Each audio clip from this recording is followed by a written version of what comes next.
I've got 7 o'clock, so we're all here. I will call to order committee of the whole meeting for Monday, January 11th, 2021. Under discussions, we have the first item, ordinance 120, 2020, ordinance to amend the Code of Ordinances of Gahanna, amending section 133.02, posting of property, publication of notice of chapter 1133, zoning or rezoning. Good evening, everybody. This is Michael Blackford. We talked about this agenda item back on December 14th. I just want to reiterate a few points, and that is over the last 5 years, we've averaged about just over 3 rezonings a year. We'd estimate in order to incorporate this code change language, making this a city responsibility to post a notice on property, would take about 2 hours a year based on that, just about 3 rezonings a year. To put that in perspective, at a meeting that we had in early November with a rezoning that was not properly advertised, being that was an hour-long discussion before Planning Commission that was basically invalidated by the incorrect advertising and the follow-up, that took staff and Planning Commission and so forth. That was about 15-20 hours. So to put that in some sort of context there, implementing this code change is a couple hours a year, while an incorrect advertising is significantly more time and energy by staff. And again, when we're advertising for rezonings, there's actually 5 different mechanisms we use. We send out a newspaper ad. We notify the adjacent property owners. We put a notice in City Hall. We put a notice on various websites. And then we also post a sign on the property. So all of those, except for the sign being posted on the property, is a city responsibility. So again, this would just make it consistent where all advertisement is a city responsibility. When you all adopted the fee schedule change last month, we incorporated additional monies in the cost of the rezoning application to cover the cost of this now being a city responsibility. And I would also just add that this was vetted before the Planning Commission, and they did recommend unanimously this code change. So with that, I don't think there was any specific follow-ups that were required, but happy to answer any questions. Thank you. Stephen, do you have a question? Yeah. I think Brian was before me, but I didn't see Brian. That's fine.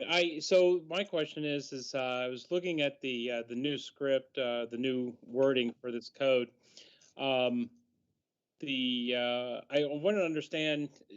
So the sign is going to be up till the end of the public hearing process. Now, before it was where until council actually made a decision. But that is not in the new wording. So I wanted to understand, is the intent to still mean when the public hearing process with council, or do we need to probably add that back in? That was a change there. Semantics, it means the exact same thing. The public hearing process would include Planning Commission and City Council. So both, and everybody's correct. 2 committees, 2 organizations. Yes, until it has concluded, which ultimately would be a vote before City Council. Okay. Brian? My only questions were around making sure that the cost was covered by the applicant, that the signs are fully visible. I guess that's a bit of a concern, but as long as the signs are just not restricted. The point is they are to be visible so that people, whether they're neighbors or whether they're somebody going by that has an interest, are able to recognize that something's going on. It's up to them whether they wish to investigate further. And then just has the language of code gone through, Ray?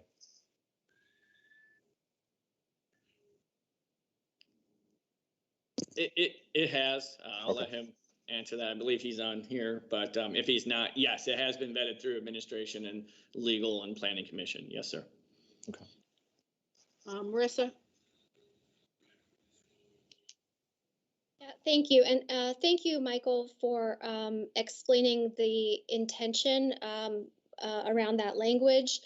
I guess I would raise my concern that there is some ambiguity there, that the public hearing process is the public hearing that we actually hold, and that's a specific term. My concern is that oftentimes our vote may not happen on the same night the public hearing happens.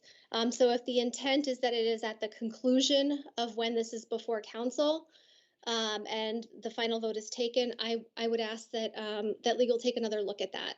Thank you.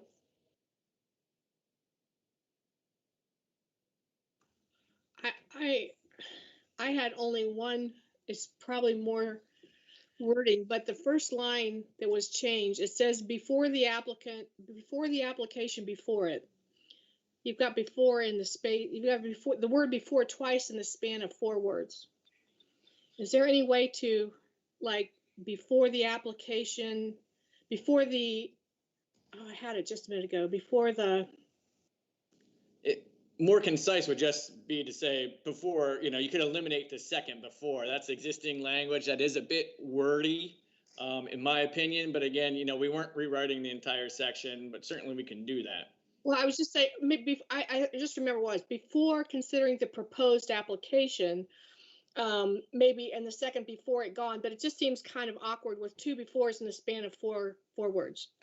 Well, if I could, what if we said before considering the pending application? That's, I like that better. that's fine.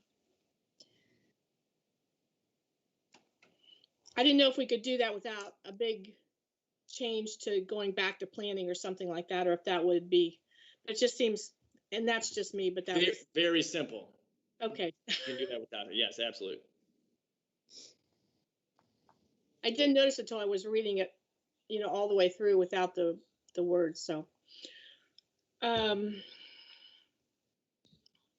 Does Ray have any comments about Marissa's consideration or concern? Is Ray here? Yes, I am. And I'm not exactly sure, I'm not exactly sure what Marissa's concern is to address it. She says shall remain in place until the public hearing process has concluded. And Stephen brought this up also, but it kind of seems in first reading that it's only until the public hearing is held. Michael said it says the public hearing process includes a vote by council and planning commission, because that's part of the whole process. But Marissa said she didn't feel it was clear that was the case. And so, does that make sense? I don't, Yes. Yes, I got it. Yeah. Am I saying it right, Marissa? That's okay. Okay.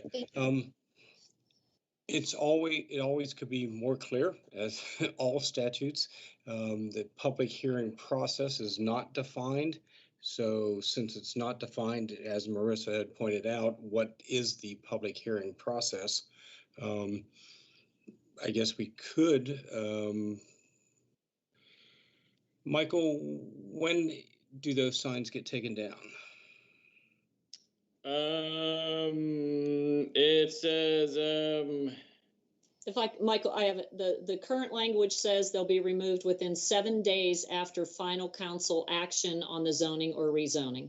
So within 7 days after final council action. Right now it says at the conclusion of the public hearing process is the proposed change of language, which essentially means the same thing, but instead of saying within 7 days. Mm-hmm. Okay. I think saying within 7 days afterwards is more precise. If that answers the question, but the public hearing process is at the end of final council action. So thinking it through my head, the actually could be taken down before the 7 days after final council action, but it couldn't be taken down before the final council action as it's written. Does that make sense? yes. Does that answer your question, Marissa?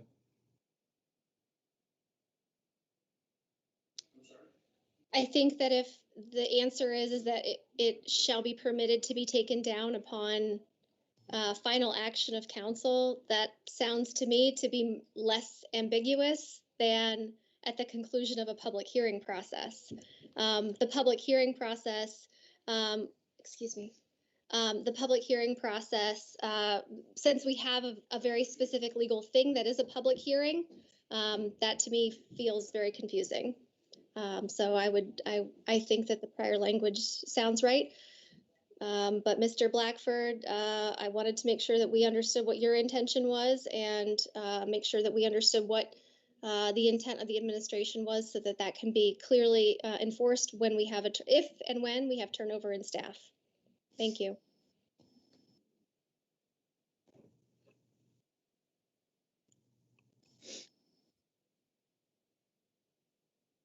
Michael, was there a specific intent in your mind with regard to removing the 7-day language? And forgive me, because I know we did this a while, so I don't remember what the discussion was. Yeah, it was a while ago. I think it's just to generally make things a little bit more concise. You know, I don't, you know, again, when you put 7 days there, you know, following up on that within that strict time frame, you know, it doesn't hurt, but, you know, again, the more code you have, that's the more that we technically need to go and enforce, and that's not something that we're actively doing. But whatever works. I'm trying to write this down so I capture what's being said. So if I go ahead, I'm sorry, Ray, go ahead. So I do like the wording that Marissa just suggested, where it's just, instead of saying after 7 days, just at the end of the final council action. That is more precise than just saying at the end of the process. Mm-hmm.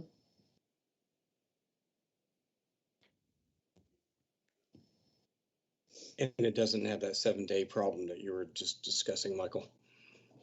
It's certainly no major challenge to say, you know, to be removed within 7 days of final council action. That's absolutely no problem. Happy to make that change, along with the change to that intro paragraph with the 2 befores within 4 words. I actually like Marissa's language better, where it just says at the end of final council action. Then you don't have to count 7 days. It's just when it's over. And I think that is more precise. I personally like that better. So that's what I was going to ask. So we're going to change it to shall be removed after final council action. Just take out the within 7 days as it currently exists in the code language. All right. I think so. Okay, it's fine. Notice how I keep leaning back so you guys could see my shirt. Just kind of stretching a little bit here. Oh, look at Hey, this. Jack, We got over here. Karen over there. The mayor's got Buck Brutus Yeah, there. Brutus. It's a reminder, clock's ticking. Any other questions or comments? We all good with that? So we will have, do we need to see an approved thing before? Well, we have public hearing is next Monday. So maybe when we get the change, you could just shoot it out to us, and at least we would see it sometime before the next meeting on Monday. Yeah, if Absolutely, you no could have it problem. the regular schedule, that'd be good. That sounds good. All right. Anything else on this item? Okay, next, discussion of Charter Review Commission. Yeah, Nancy, obviously in 21, we have a charter commission that needs to be established and to present any recommendations or any required actions to go onto the ballot. We have a limited time. The process needs to be completed through council and finalized before the end of June so that it can make the ballot in time. And so one action I did is I did ask April to go ahead and advertise last week to try to make the fastest newspaper publication date, as well as any other media that she normally uses. And then from there, tonight is really to discuss kind of a process. One of the things that came to mind is with the Finance Committee last year, where we were forwarding questions, and considering how we are seated and our situation at the moment, wanted to propose that what we each do, and historically, if we have an opportunity to ask questions, our time is limited to about 1 question for each of us. And so the thought was that we would just simply, each of us identify a question that we would like to ask the candidates, provide that to April, and then have her submit that to the applicants and have them respond to those, and we would review those.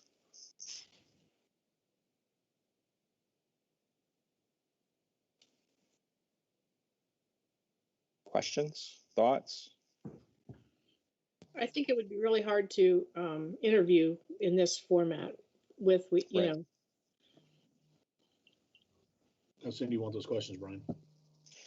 The advertisement has gone out, so ideally by the end of this week, and then April can just start to push out and then have all the respondents respond with those questions at this time, unless there's any other thoughts. What I did not talk about is from a timeline standpoint, and I need to go back and look at a calendar. Give me 1 second. Based on the assumption that that the publication would be available on the 14th, which is this Thursday, which would be the next paper, publish both this week and next week with an expected delivery to us by the 29th, where we would have those. That would give us a week to review, discuss in committee as needed, and vote by the 15th. And I could be abbreviating this. I'm looking at this because originally what I thought is that we would not have until the first week of March for them to be able to sit. So I need to take a look here. Respond by the 29th, have a week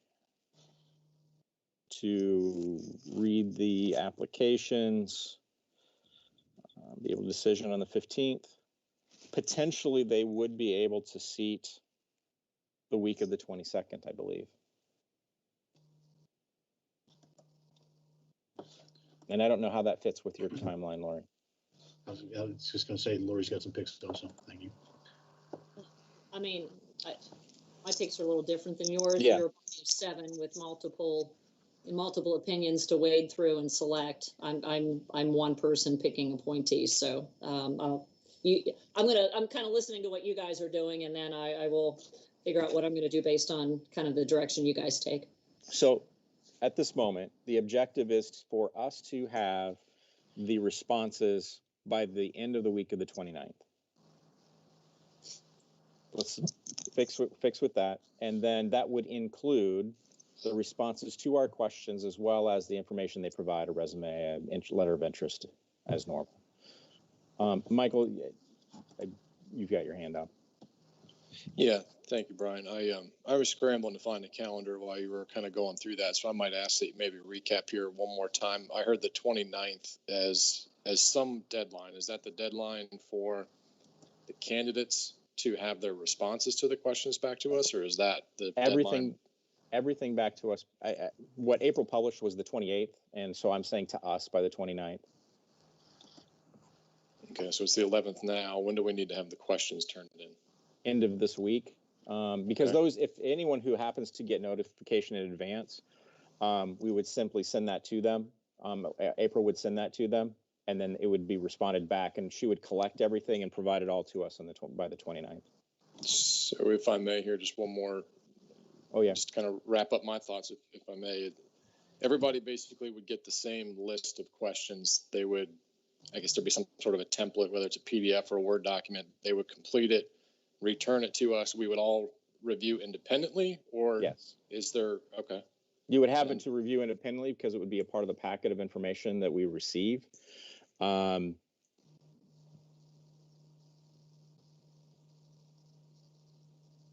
And then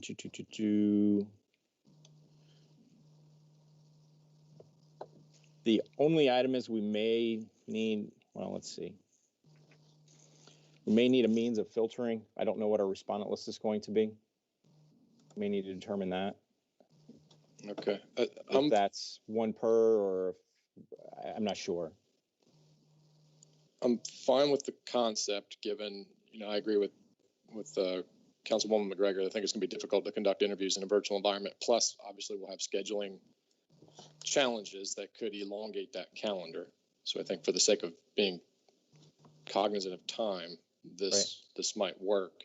I would just ask that whatever the deadlines are, if maybe you or April or Chairman McGregor, Chairwoman McGregor would just send out an email, just letting everybody know. So Yep. we're all on the same page. Yep. Thank you. I'll work with Nancy and with April, and we'll lay out a schedule and send that out. Stephen, April, Nancy, I don't want to take over your meeting. Go ahead. And Stephen had his hand up. I think Marissa did, and Karen does too. Oh, Go ahead. sorry, that was left over from the previous thing. I just turned it off. Okay. Karen? My question is, are we to write one question? Is that what I heard? Yes, one question per council member. Okay, and what happens if there's duplicates?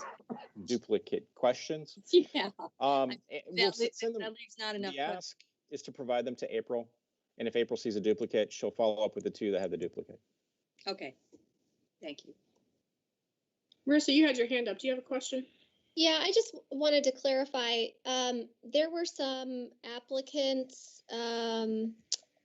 let's see here, Gigi Glenn, Mike Karanchek, Trenton Weaver, Kaylee Padova, and Laura Conrad, who all expressed interest in the Charter Review Commission prior to the end of last year for this coming term. I just wanted to make sure, do you want them to resubmit interest and resumes so that they can receive copies of the questions? They'll need to receive copies of the questions. If we have that information, we might as well just include that information. We might as well include that list with April. When she gets the question, she can follow up and they can respond with the questions. Okay, thank you. Karen, do you still have a question? You're on mute. I knew that. I just had forgotten to do it. As long as I have it. Can there be people that if in looking over the resumes that maybe haven't applied, and we need somebody potentially that might have the ability to take over a position that would be that others would not be able to deal with. I'm being a little. Can we say, oh, have we ever given consideration to potentially this person, even if they haven't replied? Let's put it that way. I would say that goes to our decisioning at the time of decision. I would recommend that if there's somebody or any folks that you may know individually along those lines, if you have an interest, contact them and have them submit. Ideally, that would be best. Thank you. April sent That's me. more of a recommendation than as far as any kind of a expectation. April sent me a list of the last two members of the last two charter reviews. So I'll forward that to you guys so you can see it too. So you know who has done it the last two times. I would say from this evening, the objective is to have them able to organize no later than the first week of March. And it looks like they can do it a week before then, to have all responses to April by the 28th. Those are the two fixed items that I think that we have as minimal, as our minimum hard objectives. And then the details in between will resolve. Okay. I'm sorry, what about January? I just said 28th January. of January, yes, I'm sorry. All right. Okay, any other questions or comments? Just one real quick, Nancy. I don't know why Michael thinks it would be hard to have an interview since I've just dropped off the call twice during our meeting. I don't know what makes him say that. Glad to be back. Okay, any other questions or concerns or comments about the process? Sounds good. All right, then we're adjourned, right? That's the last item? Indeed. Okay, all right. See you Thanks, later. everyone. Go Bucks. Thanks. Go Bucks. Go Bucks.